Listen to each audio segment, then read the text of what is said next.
Hey, welcome to the show. I'm Yanni Rude. And I'm just Terrell. You ever been out somewhere and overheard two people having crazy conversations? Yeah, well, we are those people, and we've been having these conversations since college. Yep, it's the Regular Guys Random Thoughts podcast. Married at First Sight, season 16, Nashville, episode 14. Be sure to like, subscribe, rate, and please leave a review. Very good, very good. And while you're here, early birds, click the like button. Let's go ahead and get it. Go ahead and get it started right now. Like. Look, man, 14 episodes in, only 42 more to go. How you feeling so far? I mean, I'm still, this show is, the concept, of course, is good. The show is bad, but it's not as bad as others that I've complained about. So, I have some interesting predictions about some of these couples. The more we get into it, because you have some that I think they do a good job of making you think like everything's going to be good. Right. And then you start getting into it and you're like, this is not going to be good. And there's always that one couple that everything seems great. And you're just waiting for it to hit the fan. Right. And then oftentimes it doesn't. So we shall see.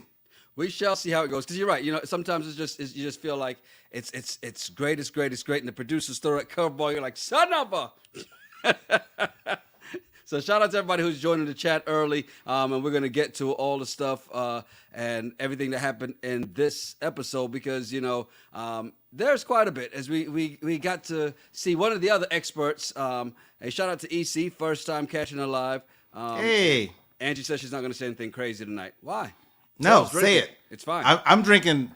This is my cup number 2.5 on dark liquor. Holy crap! Oh, it's about to be on. Four Roses, small batch. Oh, you got the good stuff. I do like the single barrel better, but yes, I agree with you. Four Roses. You turned me on to Four Roses, and thank you for that because it really is good. Yeah, unlike the season, according to Kendra, says the season is pretty bad. So let's go ahead and kick things off, man. I want to start off with our couple that we said from the very beginning. And as we're moving along, and I think you were just referring to them, that they're probably the couple that's going to make it, right? That's the way you look at it and say, all right, well, these guys are going to make it. Of course they are. They're looking good. Chris and Nicole. And, one of the first things we see from them is a project. The honey-do list. And what the honey wants is a fresh tushy. So it's time to do and install the bidet. What'd you think of this whole bidet installation? Well, I think I don't have a lot of comments on the bidet because I've never used one. Mm-hmm. I know they exist and I hear raving reviews, but I haven't used one yet.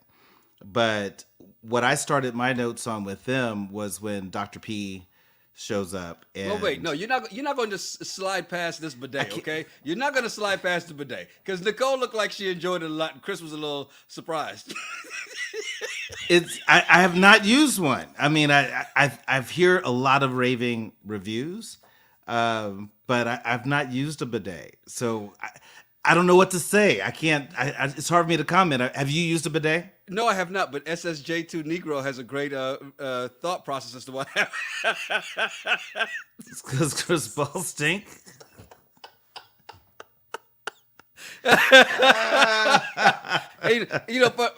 What Nicole was saying is, hey, we have sometimes just random sex, so we want to make sure we're fresh all the time because it may not be at a time that we just stepped out of the shower. So just make sure we're always clean. So but is the bidet for that part? I thought the bidet was for a little further back. Yeah, I think it's and so that's why I was like, I don't think it really helps that area. Apparently, I don't think SSJ2 Negro has also used a bidet before either. Yeah, I thought it was for the back area, not so much for the Franks and beans. Also depends on how you also sit on that thing too, because imagine that water coming out too hard and hitting the Franks and beans is over. Melissa says just wash with a washcloth and call it a day. She old school. Give me a washcloth. Rinse it off. Rinse it off. Rinse it off. Look, Sandmai says I could have gone my whole life without seeing them use a bidet on camera. Yeah, that was kind of that was kind of wild. That was just, that's why I was like, you just can't glide past that. So let's go on. I know you want to talk about Dr. Pia. Dr. Pia turned up on your screen and you just started smiling all over the place, right? I'm sorry. I'm looking at the comments. That's why I'm just laughing. I'm like, Some people are so funny. So Dr. P shows up, and she's trying to do her part with the couples. And I thought it was interesting. Chris said that he's had relationships where it's all about sex, which I'm a little judgy because he also mentioned that there was a relationship he was in for a long period of time where they had sex twice. And so I was like, well, which one is it? Yeah. Is it relationships all about sex, or is it where you just have sex twice, but you cover the expenses of everything? Well, maybe he was describing to Dr. P another relationship that we had no idea even existed. Yeah, I was just like, okay, that's interesting. And then for Nicole, and I thought this was really interesting to me that she's had relationships clouded with hate sex. So she would have it even though she didn't like the guy, but she thought this is what they wanted. And for me, the way I perceive that conversation is, wow, that's a thing, because for guys, we probably wouldn't do that. But the things that women do in relationships, or I would say suffer in relationships but stay in it, it just amazes me, because for men, we can't fathom that we'd be in that situation. But there are a lot of women who have been. And so I'm learning a lot about Nicole, but also just understanding more about the differences between men and women. Well, one of the things that, she also said, I like how Dr. P stopped her when she, was saying that she's really effed up, right? And Dr. P was like, no, hold up, stop, time out. Well, we're not going to do this. And she sort of like stopped the self-deprecation, because, look, this can't be. And I like how Chris was right there to back her up in that same space too. Like, no, you're not. So I think these are the good parts that we do get to see about this relationship. But I think it's also even better that Nicole recognizes that she has some things that she needs to work on, right? Even though she's like, I figured they're going to come, Dr. P is going to come in, we're going to talk about sex, and like, yeah, I know what I'm doing, we're fine. And then then all of a sudden she breaks out in tears because it goes deeper than that. And I think this was important for them to realize, it's not just because you're having sex doesn't mean things are great, right? Right. And there are more issues. The things that we've seen with Nicole, and everybody has seen during the season so far, Nicole, I think, is finally unpacking a lot of those and realizing, like, you know what, I had some really effed up relationships. And I think that's the thing right there. What I really liked that Nicole said was some things happened to her that she allowed, and she has to take responsibility for that. And I thought that was powerful, because it's so easy to say that, hey, you dated assholes or whatever. But for the fact that she's going to say, you know what, I might have had some bad relationships, but I have to own the fact that I played a part in allowing this stuff to happen, which is, to me, very powerful. And there's nothing wrong with accountability. And accountability is not blaming and saying it's your fault. She's just saying that, hey, I played a role in some of these. So I thought that was really great. The one thing that I was curious about, the foreplay conversation. Yes. If you want more foreplay, you're in a relationship with a guy who accepts you and loves you for who you are. What's the hard part about telling him about, hey, I need more of this, or I need more of that? Like, why is that a hard conversation? I like how Dr. Pia called out about that, though, because, Dr. Pia's like, wait, are you a pleaser? Because it feels like you're going along and not saying, like, this is what you did in this previous relationship, and not comparing the two, but here's some of the traits you're bringing to this one, right? Which is that you're like, oh yeah, we could use more foreplay, but whatever, let's go on. It's because, like, she's like, I'm ready enough. And she's like, no. If you want more, say it. Because that's how Chris is going to know, okay? Remember, he had a relationship where he only had sex twice. Well, very true. But I think this is great for, honestly, I think this is great for both partners to be comfortable to talk about. If you want more foreplay, say that. But be specific, because for guys, if a girl told me, hey, I want more foreplay, my first question is, okay, well, like what? Like, what more do you want? Do you want me to do this longer, that longer? Give me some more detail. And so I'm hoping that this conversation with Dr. P helps them dig a little bit deeper into that. But did you notice that when they got the gift of the sex toys, they're both like, nah, we're good. Yeah. I was like, They got the treasure chest and they're like, okay, whatever. yeah, I'm just like, you didn't like anything? There's not one thing in the treasure chest that you're like, I have always wanted to do that. Okay, here's the question. And maybe we just can't see it on camera. Maybe those things looked a little used and they're like, nah, we're good. I think if you pull up a treasure chest for anybody, you're going to see some stuff where you're like, whoa, I might not be into. But there's some things I was like, okay, you got a whip, you got some handcuffs. I'm interested. Tell me Something more. you want to tell? Is there something you want to tell in front of the classroom here, Mr. Terrell? No, I'm just saying that there's nothing wrong with that. I mean, do I want to be handcuffed? Fuck yes, I think it's great. But I think there's just certain things that's okay to. I think the key to this whole conversation is when you're in a safe space with someone or a partner that really cares about you. Right. It's okay to say, hey, I want to try these things. Yep. Or mention it and see if they do it. And it might not be their cup of tea. It doesn't mean y'all got to break up over it. But it's okay to talk about it. It's only been a month and a half. Give them some time to get to that. You see, this is the one thing. They don't really need this whole let's find our way to get intimate, right? Because they already are. Now, for some of these other couples, I get it. But at the same time, I think for them, it's like they're already intimate, but yes, they can take it to the next level. Of course, obviously with the foreplay. But you're right. They're a little closed-minded, and maybe that's just for TV. They're like, look, we'll wait till we say yes on decision, then we'll take it to the next level. And maybe that's what they're going to do. A couple things that came up in here that Shante said, I thought Chris has more of a victim attitude than Nicole. Do you see that? I don't see that. I think they both dealt with some trauma, but I don't think Chris looks at himself as a victim.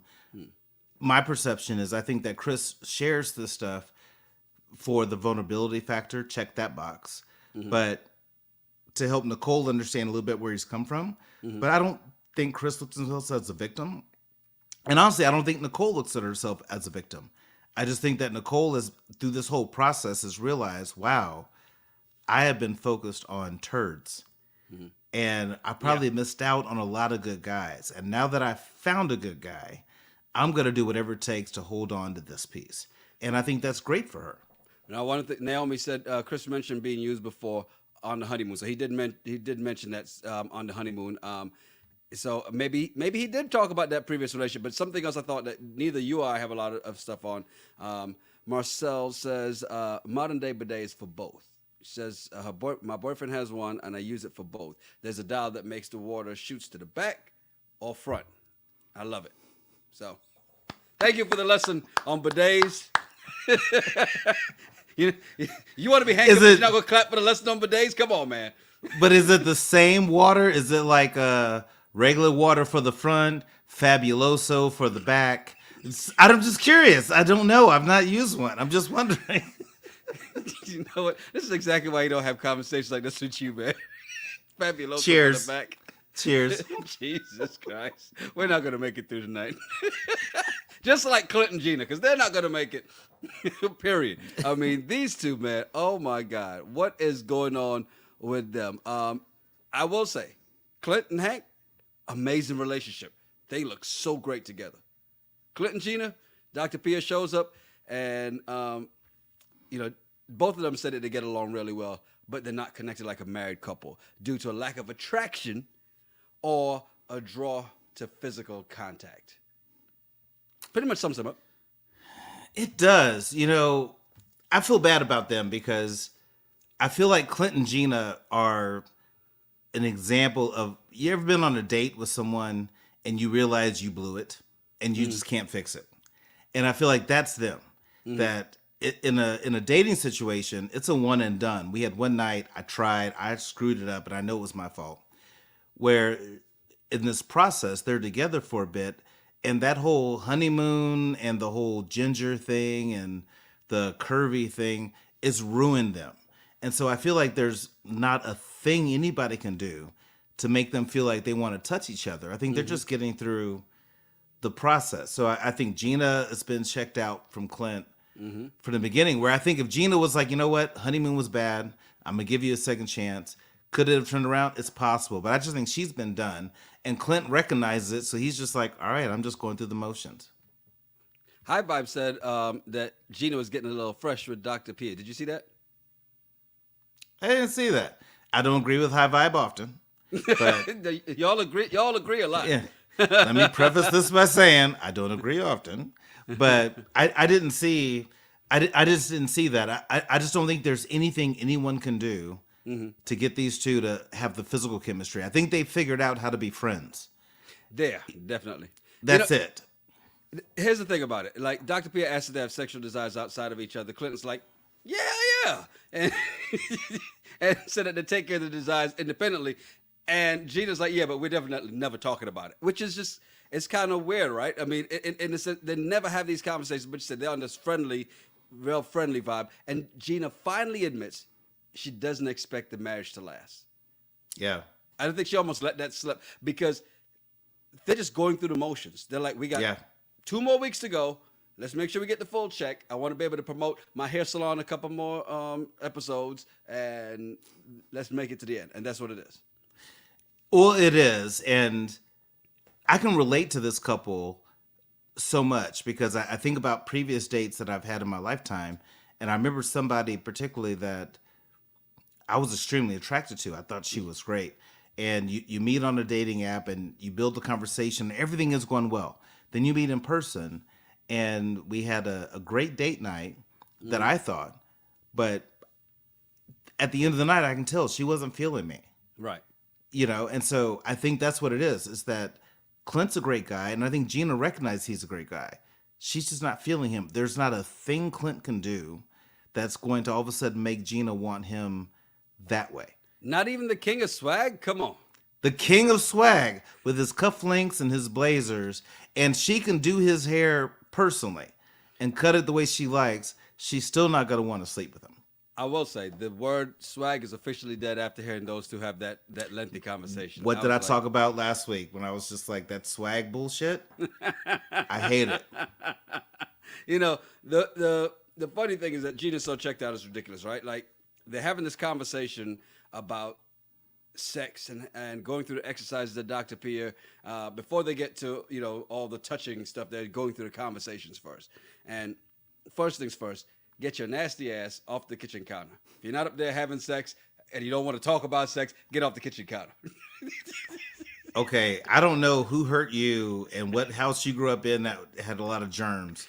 You got some issues. You need some help. Let's just get that out now. You need some help. But here's what I thought was interesting when Gina says it grosses her out to talk about intimacy with Clint. Mm-hmm. And you and I had this conversation in college.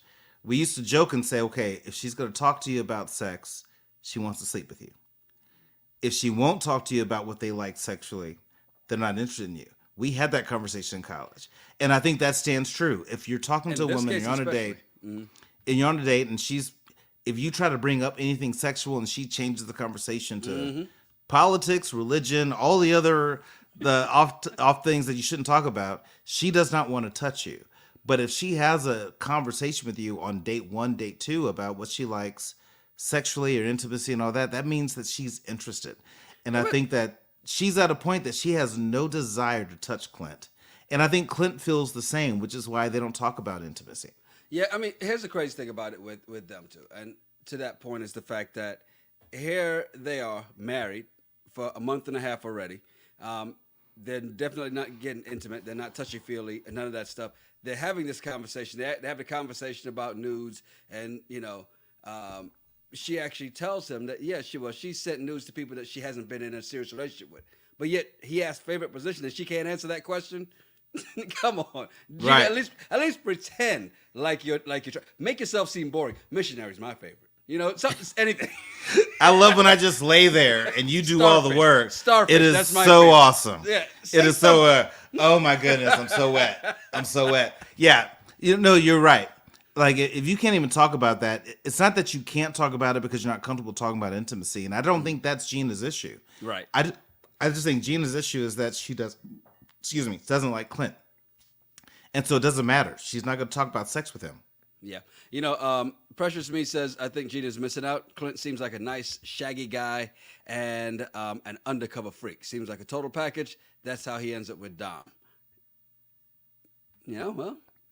Clint's got some Don fans likes out here. somebody who's adventurous. That's possible. It's possible. Yeah, no, very true, very true. They're very awkward. They get the feather, they get the brush, they get the roller, whatever the hell that was, and they're trying it on each other. The most disconnected get to know each other session I've ever seen in my life. The most boring foreplay I've ever seen in my life. Yes. It's like, okay, we're supposed to do foreplay and check box. So here's the feather, here's the massager, here's the brush. All right, then, this has been great. High five. All right, I'm going to go in my room, you go in your room, and we're going to rub one out.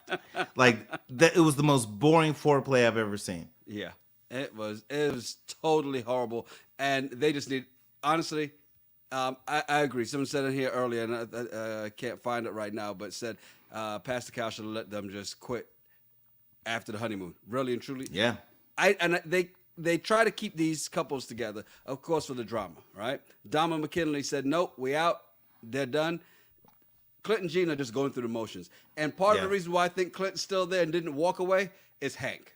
He's got a great relationship with Hank. And, thank God they live in the same building. He can always go, hey, I'm here to pick up Hank. Well, I honestly, I think Clint was trying to get through this process. And when I say get through it, not so much get through it, just to get to the end. Yeah. But I think Clint was putting a really good effort into this. I think Gina was done after the honeymoon. So there's nothing Clint could have done to woo her or to change her opinion of him. And so that's the thing I don't like about this couple, is that there's opportunity there. There are, if you really look at them, there's some things that could be great. And I can see why the experts match them, but both people have to try. And I think Gina's been done trying since the honeymoon. And Clint is open. If Gina were to be like, you know what, let's make out and let's just see how far it goes, Clint would be bad about it. That's exactly what Shantae's saying. She says, I think Clint wants to try, but is being respectful and trying to make sure Gina's comfortable. But Mrs. Smith made a great point. Did y'all see how she never even set the wine glass down during the feather play? Yeah. But also, it was, let's be fair, it was horrible feather play. You like that? You like that? All right, cool. You good? She said, You "Can good?" you say, I'm just here so I don't get fined. I love the football reference, Mrs. Smith. I'm just here so I don't get fined. That's exactly what these two are giving. They really are giving that. Another couple that's probably right along these same lines.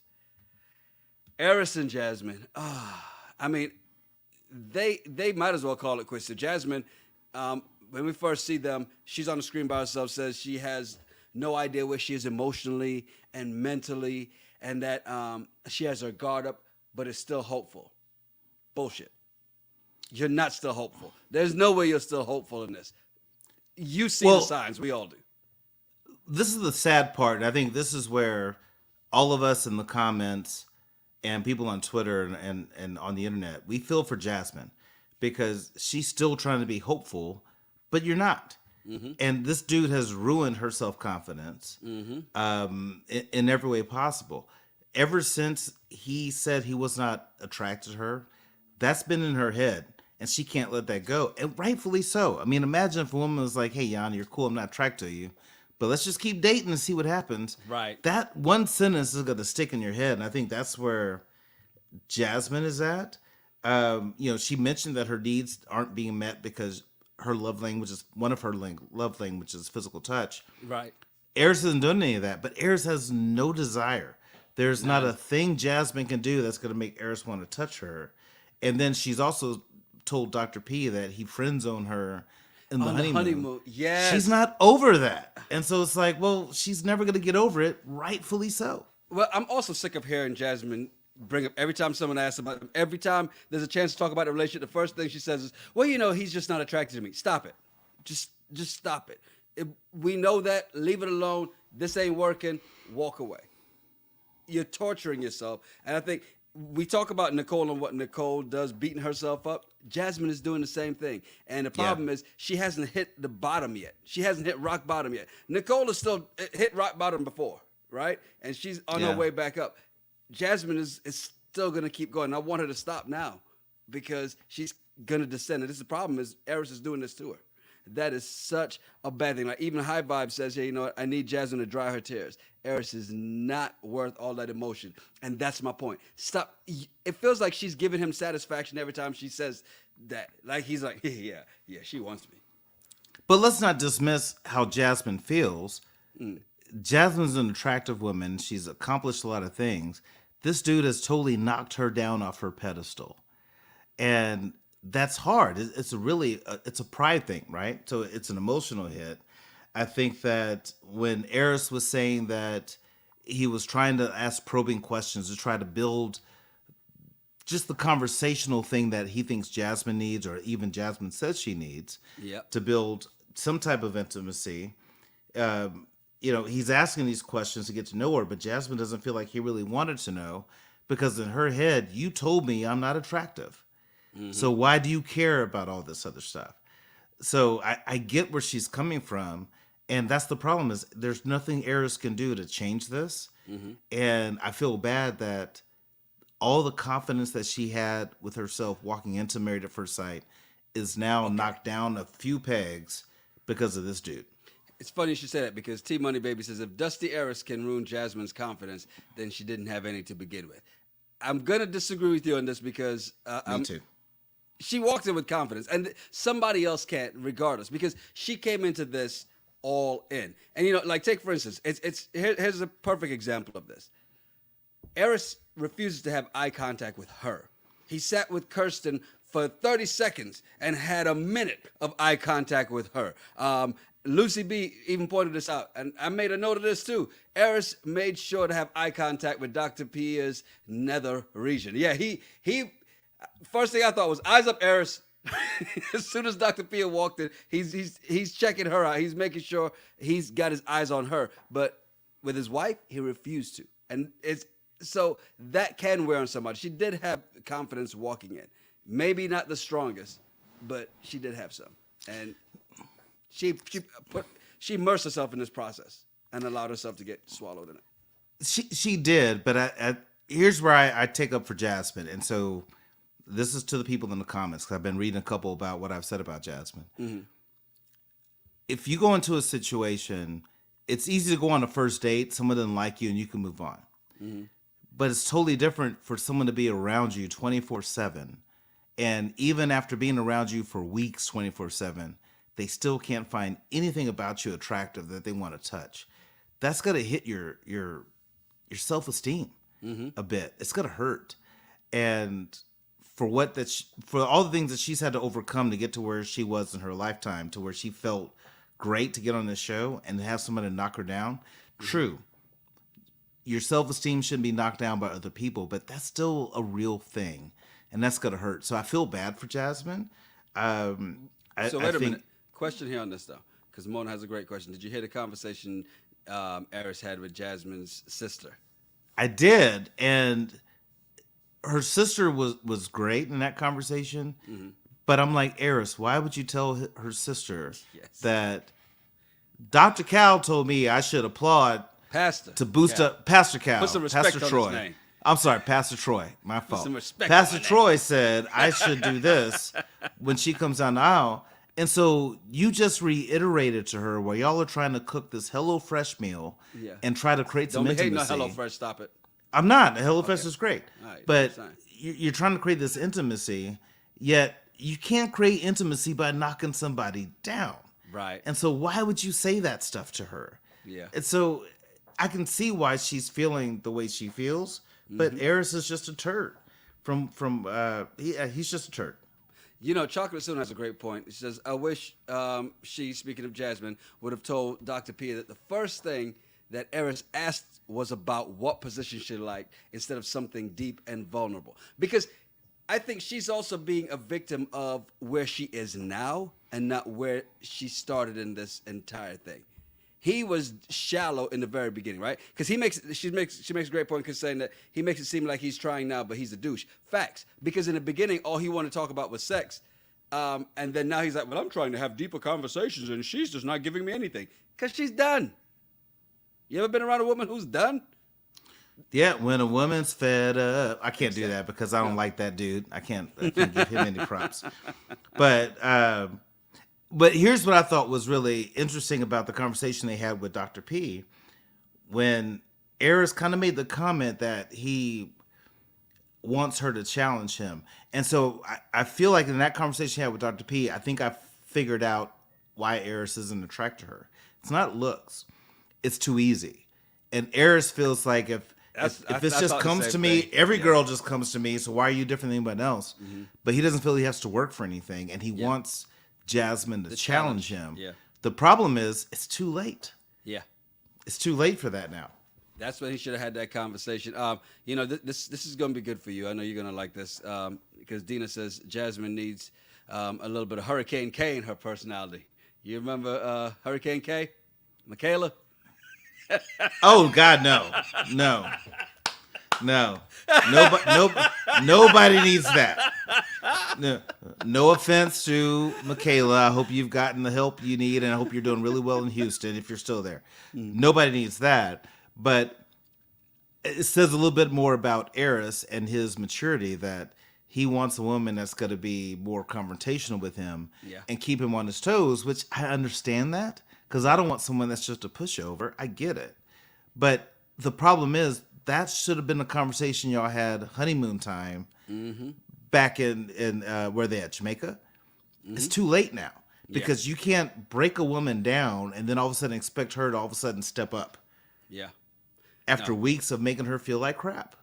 Now, No Channel throws in a plot twist. What if Jasmine curved Eris before? She doesn't remember him, and this is his payback. Okay. Okay. Now, we don't even have to. No, I won't even. I'm not like. There's so much I want to do, but we would totally derail this. I'm just gonna let that go. Oh man, let's get to our last couple, Shaquille and Kirsten. And you talk about when a woman's fed up, when a man's fed up. That was Shaq at the start of this whole thing with them, because he's away on this trip and Kirsten trying to flirt, and Shaq, he just wasn't here for it. He was just like, well, I was trying to blow you a kiss and you hung up too quick. Okay. Let's be honest. What? As men, that's cute if we're into you. Right. If we're not into you, we're just like, oh, this chick. We get all annoyed by it. Shaq is not feeling it. And I think we learned later on that she was supposed to be with him in Memphis. Right. So he's just on this video call just like, yeah, whatever. I know we got to do this because of Married at First Sight, but I'm not feeling it. Now the whole thing, he was so done, man, and he was not playing it. But then Dr. Pia comes. We get to see them again and see them with Dr. Pia. Kirsten's saying things are great, and Shaq's looking like, yeah, right. And then when Dr. Pia asked him, he just throws that. It's a little rocky, Dr. P. It's a little rocky on my end. Yeah. She's like, that's the complete opposite. What are you talking about? Well, okay, but let's just call it what it is. And this is probably true of most alpha men. Mm-hmm. He's not trying to make her look bad on TV. He probably has a lot more. When you say alpha men, do you mean fraternity or alpha as in, fraternity? Okay, fraternity. Obviously, because, okay, continue. Yeah, fraternity. So he's not trying to embarrass the sister on TV and really trying to make her look bad. So he's trying to be politically correct as best as he can. But he's right to say, hey, it's not going well. And then when Dr. P is talking to Kirsten, when I thought this was hilarious. She thought he was attractive because he was moving her stuff and lifting boxes. And I'm like, okay. We talked about that. Remember when he was putting air in the tire? Yeah, okay. You got this big, strong black buck that can move stuff for you. Yeah. I've read in books how people thought that was attractive of people, but that's not awesome. Mm-hmm. But she questions his masculinity. And I've seen other podcasts. I've heard other people in the comments try to talk about Shaq's masculinity. And Shaq is just a different dude. It's not that he's bad, but just what Kirsten is expecting. She's expecting someone to be like her dad, who she won't let Shaq meet. So I'm like, okay, if you want him to be like your dad, let them meet, talk. Your dad can share some tips, and maybe you'll be happy, but it's a mess. Let's be honest. What she defines as masculinity, Shaq is definitely not. And a lot of people, like you just alluded to, a lot of people have questioned. She's not the only person to question Shaq's masculinity. So let's not act like she's alone on that island by herself. There are a lot of people who had. Now the silence was pretty awkward when Dr. P asked, because Dr. P was always like, I'm gonna see what answers she gives here. So do you think that he's masculine? Silence, awkward, right? Because she's like, it was awkward. Okay, it was awkward, but I think we have to decide what's masculine. Okay. I've told people when I was single and I was dating, I'm like, if you're looking for a guy that's going to build you a deck with his bare hands, I'm not it. Yeah. If you're looking for a guy that's going to call Not someone if you want from to be their able to walk out iPhone, and stand on it. yeah. If you want a guy that's going to call someone and pay for it to get done, I'm your dude. Do you want me to go change your oil in the driveway and all that? I'm not doing that, but can I take your car to the place and get it done? I totally can. Okay. So it all depends. I feel like what Kirsten wants from masculinity is this bullshit thought that men know how to fix things and they build stuff with their hands. That's great, but what about a dude who can afford to have someone else do it and get it done? That is, but this is the traditional man of what is, and that's what it is. She's in this traditional space of what the masculinity. What she's dealt with before is what she's looking at. What she thinks her dad did is what she's looking at, right? Because even with the house thing, remember, he wasn't there. He left. But there were 9. Yep. So it's not like he was there the entire time, but this is what her perception of what it is. And everybody has their own different perception of masculinity. But you're right. Again, she's not the only only point I'm making, she's not the only person to question his masculinity, okay? I remember I had my tire blow out. Called the tow truck. Dude came up and said, hey, there better be a good reason why you called me to do this. I said, all right, well, you try to take the tire off. And after he struggled for about 15 minutes straight and couldn't turn it, all right, now, who's the man now? so okay. In the same space of the masculinity concept, it's not just her, okay? Well, but most people are saying that. It's a misguided masculinity because 20, 30 years ago, you had to do those things. If I'm with you right now and your car breaks down, okay, you could have your old school dad be in the garage, tinker around, figure it out, and over 2 or 3 days, he's going to go to AutoZone, get parts and order stuff and hopefully get it fixed. Yeah. With me, I can be like, wow, that's messed up. Let's take it to the shop. Okay, they're going to need your car for about 4 days. Let me get you a rental. And while they're working on it, you can still drive and do your thing. I didn't physically fix it, but I still solved the problem. And so if her mindset of masculinity is that a guy that's got to be covered in grease and fixing cars and changing parts, she was saying. That's what she's talking about. That's what she's talking about. 2 things here. One, I want to just point out what Sharon said was, to be fair, Kirsten is also trying not to embarrass him. She finally was honest about not feeling that he was masculine without being harsh, a.k.a. Jackie, about it, right? But the other point I want to point out, if you had to rate your masculinity to Shaq's, who's more masculine? Both of us are not going to build decks. That's the out. Both of us aren't going to build decks. Both of us are not going to be under cars fixing shit.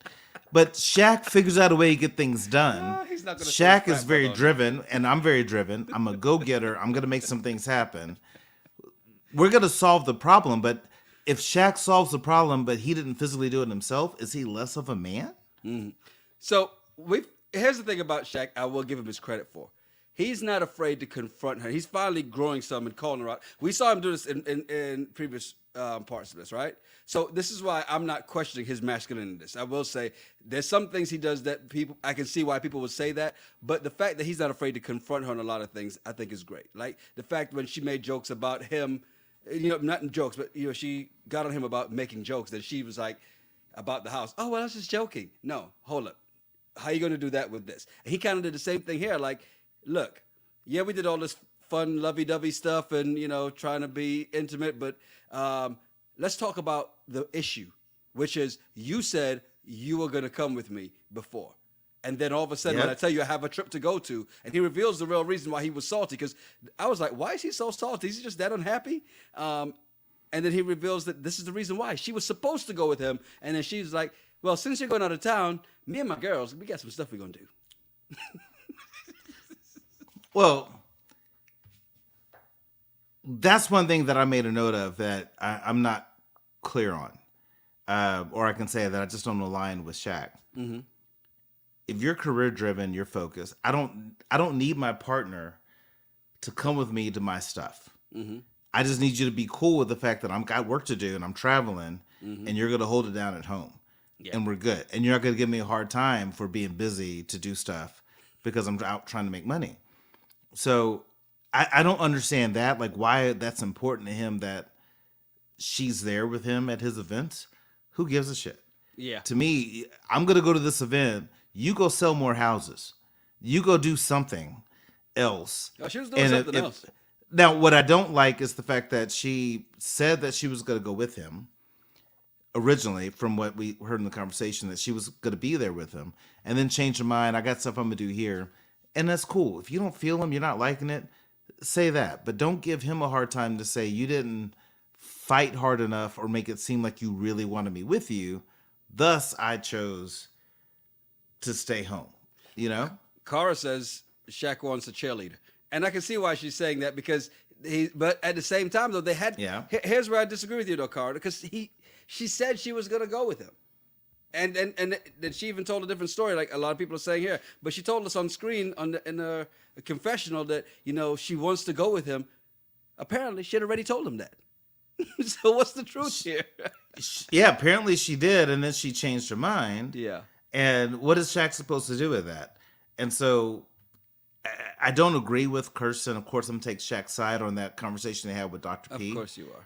But what'd you think about when they got the little gift of toys and what to do with that? Yeah, I didn't think much of it. It is what it is. Look, again, the way he ran around her with that rope, and what do you think? That's the reason why people are questioning his masculinity sometimes. Because look, even Tony Michelle says Shaq definitely gives the opposite of masculine. Like, he moved boxes, but does it carefully so it doesn't break a nail. It's not about the decks; it's about the other detail. Okay. Okay. Let's play That's what I'm devil's saying. It's advocate. not just Kirsten saying this. Okay, stop it. Let's play devil's advocate. Go ahead. That could be Defend true. your alpha brother. Go ahead. All I'm saying is, let's play devil's advocate. That could be true. But what has it been about that relationship that would make him want to do all that? Because to me, Shaq is somebody that seems like it's not about I'm man, I'm gonna take you, woman, I'm gonna do this. And some women, that could be their fantasy and they want that. Mm-hmm. Shaq's, that's not him. But if you have more conversations and talk about that, maybe he can get there. Mm-hmm. But if you don't tell him your expectation, and her expectation of masculinity is stuff that she saw as an 8-year-old with her dad. Yeah, I saw that. He can't live up to that. Yep. Yeah. I mean, I get that part. Like I said, she's not the only one saying this stuff, though. Deborah says, though, but Kirsten is the one who wanted a highly educated man. What highly educated man is a construction worker? There are some. Neither one of us are, but there are some. I'm not highly educated, but I'm not a construction worker by any means, like I said. And to follow up on you, Precious Me says there are two types of men: those who do things themselves and those who pay to have things done. Shaq is trying to be the guy who pays to get things done. Because you know what? Look, I remember when I was moving, and they were like, "Hey, you got your homeboys to move to." I just gave them a 6-pack of beer, and y'all could have done this yourself. I said, "Look, I moved this shit in. I'm not picking it up again. Y'all move it. Let's go." Well, so I agree with you. If I was in my 20s, I'll get my homeboys. We're going to figure it out. I'm 48. I have a good job. I make a good living. I can pay someone to move me, and I don't have to burden anyone else with that bullshit. Help me move on Saturday, and I'm going to get beer and pizza. I'm beyond that. We're adults. We got bad knees in our 40s. I'm not going to have you help me lift stuff out, take it from downstairs and move it to another place. It's not going to happen. Yo, they're killing Shaq in this though. And I know you hate to have that, but Gamora's then says, "Shaq, put on the edible panties." And Sharonda says Shaq does not have swag, to use the word that Terrell hates. I mean, again, Kirsten is not the only one saying things about Shaq in that space. And Dallas Boss has something to say. I'm going to let you just read it on your own. Come in here and see it, because he's that third type of man. Yeah, we're going to leave that one alone. I'm not even going to read. Come on now. Dallas Boss, come on now. Come on now. I love your comments every week. But come on, you can't tell me that. Let's cut the brother some slack. And this you like before we move on, because we got to get to the girls and guys get together. Not a lot happening there, but we'll talk about it real quick. Just Ryan says paying someone to move things around for you is sensible masculinity, and that's where we can agree right here. Okay, I'm not questioning and not saying that people are questioning him because he doesn't do the manual labor. Because I always tell people these hands were not made for manual labor. Okay, plain and simple. I look at this. If any of my friends, and I've told them, and this is why I don't get these text messages, don't ask me to help you move. We're in our 40s. You're an adult. You should have figured this out by now. And if you didn't, Facts. then get your shit together. But I'm not going to do it. I would not go to, if you were like, Terrell, can you come down to Atlanta and help me move? I'll buy your ticket. I'm like, nope. Well, two things there. One, I'm not gonna tell you I'll buy your ticket. Two, well, I'm not picking up stuff anyway, so we're just gonna Exactly. There's just certain, you reach a point in your life that you don't have to do that. Now, if you're at a financial place that you need that support, get it. Yeah. Make sure you're friends with some younger people who have good knees and who aren't going to be sore for 2 days and have to take Advil for 3 days because they helped you move. Facts. Your beer and pizza does not equate to Advil. After we get through all the Dr. Pia stuff, that Dr. Pia exercises, the guys had to get together at the baseball field. The girls had to get together at the with a bartender. Really not a whole lot going on there, especially with the guys, except Shaq in front of the guys saying that it's a 7 out of 10. But wait a minute, you just told Dr. Pia shit ain't good. What do you mean it's a 7 out of 10 now? Well, here's what Shaq confirmed for us is at this point, they still haven't had sex. We thought they did. He said they're still at second base. No, that's the next episode, yeah. Well, I'm saying at this point, they're still at second base. And of course, Eris is the one who asked them, well, how far have you gotten? Of course, Eris wants to know. That's who Eris is. We're not going to deny that. But, he's still at second base. But with Shaq, when he says that he wants Kirsten to be more supportive and helpful of his career, I don't connect with that. That's why they say he wants a cheerleader. Yeah, I don't connect with that because I'm like, I don't need help in my career. I just need someone to be like, oh, you had a good day? Cool. You had a bad day? Cool, I got your back. And that's it.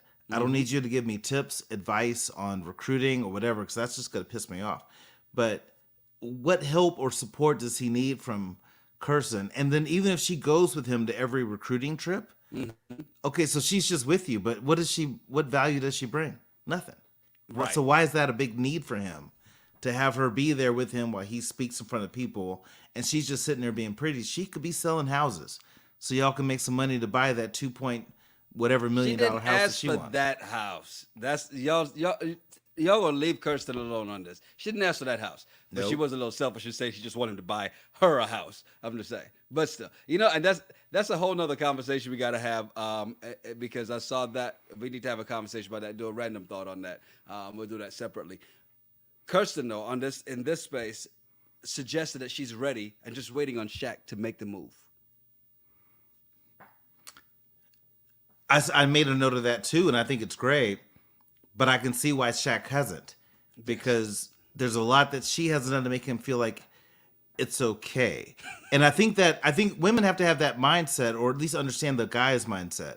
If I'm a guy, if I'm like, you know what, I'm gonna make the move, and it goes bad, you're calling 911, and now I'm locked up because of a rape charge. If I don't make the move, now you're mad because I'm not aggressive enough. So it's a fine line, and I get why Shaq is not, because she did not want to touch him for the first couple weeks. Mm-hmm. Yeah, I mean, I get it. I get it. I think the interesting thing is, but this is almost the norm of what it used to be on the old version of Married at First Sight. The original version of Married at First Sight, you'd have where the woman wasn't attracted to the man, and then she starts to see his better qualities, and then she becomes attracted to him. But by the time she gets attracted to him, now he's just disconnected. And then at some point, they finally have sex, and everything is all good. Does that mean it's going to be all good for these two? I don't know. But No. this is following, and if you go back and watch even season 1, you will see this exact plot line. The first 3 seasons, they literally carry this exact same plot line out every season. Now, the thing that threw me for a loop was Gina saying whatever she said, because when she started talking, I just stopped listening. But it was something to the point of how they're trying and all this other stuff. And Nicole just rolls her eyes and said, with her eyes, what all of us were thinking: stop lying. Well, let's just stop lying that she's bartended for a long time, because I bartended for years, and when they tell you grab a mixing glass, you don't grab the tin and put this up. I'm just like, where'd you get that from? Well, you can understand where I bartended. It was just beer and whiskeys and plastic cups. You weren't a bartender. Just stop it. Yeah. Stop making excuses for yourself. But I slapped back at Nicole, because Nicole said that Chris is too respectful when he says, I'm here for you when you're ready to talk, when she's upset. So Chris recognizes she's upset and she's crying. Instead of him be like, babe, what's the matter? Talk to me. He's just like, hey, when you're ready to talk, I'm here for you. Okay. And she doesn't even like that. Okay, no, but understand what she said there. See, that's that one-sided listening you just did, right? What she said was, what he needs to do, and hopefully she told him this, is not allow me to just say okay and roll off and let's talk about it. And some people need that, where they go, let's talk about it, because she even admitted, if not, I'm never going to be ready to talk about it. I'm never going to just come and bring it up. So it's almost like, let's have this conversation. I hate to say force you to have the conversation, but it is just like, all right, no. And I will say this, that is not a bad thing in relationships, because to say, no, I just saw something here. What's going on? Talk to me. That's not bad. It's okay. Now, I know something's bothering you. Whenever you're ready, let's talk about it. No. What's going on? Talk to me. I'm here for you. Let's talk. So I know that you just don't like to hear people talk. That's all. No, I know that you're married and you have all this wisdom and you've drank from the tree of life and you have beams of light that shoot from your fingers. I get it. But if I see you're upset, I'm like, hey babe, you okay? And you're like, nothing, and you keep crying, I'm like, hey, when you're ready to talk, see, I'm here for you. But I'm not gonna keep pushing the issue. And so you can't make a guy have to figure that out. If you want to talk and you're upset, and he says, hey babe, you okay? You want to talk about it? No, I'll be fine. Okay, great. You be fine. When you're ready to talk, I'm here for you. But I'm not gonna keep forcing you to try to talk to me, because maybe in that moment, you got to get your thoughts together and you got to process, and then you're ready to talk. But there's nothing wrong with giving a person their space, whether you're married, relationship, friends, cousins. Give them their space, and when they're ready to talk to you, they will. So I think what Chris is doing is a thumbs up. Okay, and that's because that's the way you would handle it. Doesn't mean it's actually right. I'm just saying. If I saw you upset, I'd be like, Yanni, you going to talk? You're like, I'll be straight. Cool. Yeah, I'm going to go to the bar and get another drink. But that's me. We're not talking about me. We're talking about Shaq and the other women. Okay? They're going to need that moment to actually... Look, I just want to point this out because Mimi said Jamie was so mean to Doug in season 1. Which, when I was describing to you what happened from season 1 to about season 3, she's absolutely right. Jamie was so mean to Doug, and then when she finally realized the good traits in him, he was like, I'm done. But then he turned it around because he was there for it, right? So that's why I said don't count out Shaq and Kirsten yet, because they may be following the original script of what this show was. And Jamie and Doug, they're still married. They got like 42 kids right now. So, I mean, it could be possible. Yeah, I don't believe it. That's Shaq and Kirsten, Kirsten. I don't believe that Shaq and Kirsten have any shot in hell that it's going to happen. So if I'm wrong, great. I wish them the best. I hope they're happy. But from what I'm seeing, not feeling it. Before we get out of here, I want to show some alpha love to your frat brother, Charles Stevens, asking, where is this hate coming from? The hell? It's not hate. We're just pointing out facts about your frat brother, Shaq. That's all. No, don't be it's mad. hate. Don't be It's mad. hate. If he was a Kappa, well, you got to understand that, what the woman has to do. Because, Terrell, I've been married and you're not. So here's how it is. yeah, the whole condescending tone would come in if Shaq was a Kappa. But since he's an Alpha, we get this Yanni. That's fine. I'm used to it. I'm used to it, Charles. I've been dealing with this for 37 years. Actually, I wasn't an Alpha for 30 years. I've been dealing with this for a long time. Let's just say that. Let's on that note. Let's just say that. We're not gonna let you get up in here and Gina this thing and just lie. I've been a bartender for 13 years. Oh my God. Look, don't forget we're back Friday, ready to love. Thank God this thing's almost over. We'll replace that with a 90-day in paradise, Love in Paradise when that starts up. I think on the 17th. I think that's when that starts. So yeah, a week away, right? Yeah, about a week and a half away. And then, of course, Monday we're back with the next set of episodes from Love is Blind for episode 129. If you missed out on episodes 1 through 5, go check it out. Episodes 6 through 8, go check that out as well. We do have that up, and then again we'll be back up live on Monday, doing the live stream on that at 7 Central. Of course, next Wednesday, right back here. Married at First Sight, season 16. Actually, next Wednesday, I'm in Phoenix. Oh, that's right. You're traveling for work. next week. Yes. I'm traveling next week for work, so I'll be in Phoenix. Mm-hmm. So we're going to be a little delayed on Married at First Sight. Are we doing it Thursday or are we doing it Friday?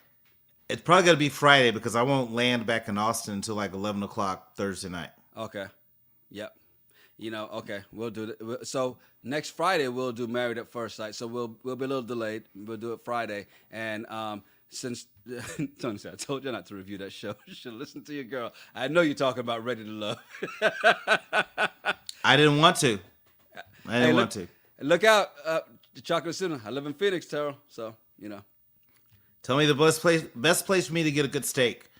Send me some recommendations on where to get a good steak in Phoenix because I will definitely need it. Longhorn Steakhouse. You get the hell out of here with that bullshit. You shut your mouth when you're talking to me, Yanni. Hey, I'm Yanni Rude. And I'm Just Terrell. Make sure you follow us at Yanni Rude, at Just Terrell, and at RGRT Pod. Yeah, send us some of your random thoughts or some of the bullshit from the internet. We'll talk about it on the regular show. Applebee's then? Hell no. It's the Regular Guys Random Thoughts podcast. Cheers. Cheers. Thought you would had an affinity for Applebee's.